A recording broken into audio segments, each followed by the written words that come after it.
As parents आपण आपल्या मुलांबद्दल सतत काळजी करत असतो.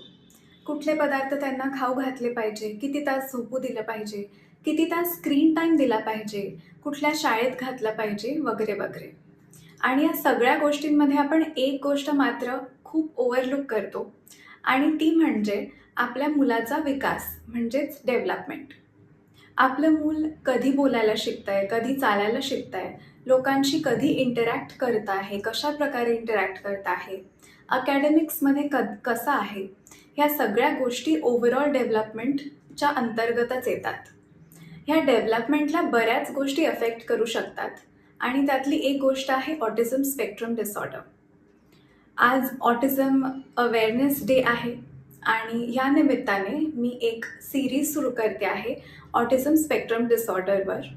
पुढच्या काही दिवसांमध्ये आपण समजून घेणार आहोत एकदम सोप्या भाषेत की हा डिसऑर्डर नक्की काय आहे, ह्याचे काय कॉजेस असू शकतात, ह्याच्यामुळे कुठल्या कुठल्या गोष्टींवर इम्पॅक्ट होऊ शकतो, आपल्याला ॲज पेरेंट्स कुठले साईन्स आणि सिम्पटम्स कॅच करायला पाहिजे आणि समजा ऑटिझम डायग्नोज झाला असेल तर कुठल्या प्रकारच्या ट्रीटमेंट्स आपण घेऊ शकतो.